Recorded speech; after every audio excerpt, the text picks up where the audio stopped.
Good morning. My name is Shelly Zhang. I'm here with Jordan Harrod. Welcome, Jordan. Happy to be here. So, welcome to the live TEDx at Beacon Street. Here, Jordan just gave a fantastic talk about AI literacy, but maybe we can walk back a little bit about how you started your journey to give this talk at TEDx Beacon Street. Yeah, so I'm a PhD student at Harvard and MIT. I work on brain-machine interfaces and deep learning. And I've been interested for a while in how much the public understands about AI systems, because they're this fairly nebulous thing that is growing in popularity and is being increasingly used in ways that interface with the public. So one of the things that I did to help learn more about that was started my YouTube channel, which is called Everyday AI.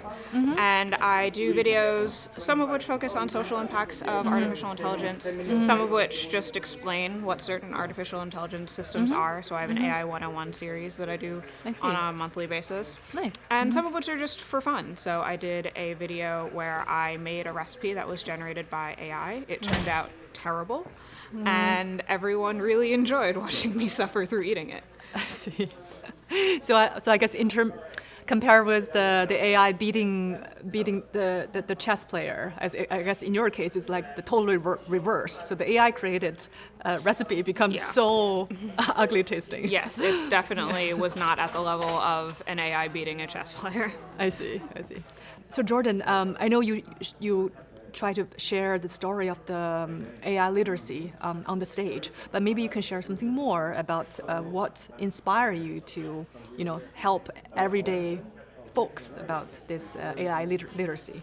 Yeah, so the talk that I gave at TEDx Beacon Street was definitely for everyone, for anyone who is living in the modern world where we have to contend with artificial intelligence systems.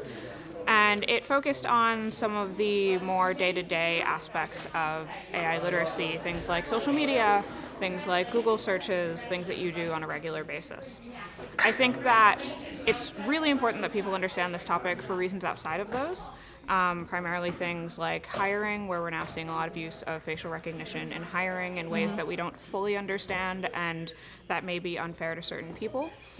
We see it more used in airports. Instead of a boarding pass, you might use facial recognition to get on a plane, but we've seen that for certain populations, facial recognition isn't necessarily accurate, so maybe you can't get on that plane.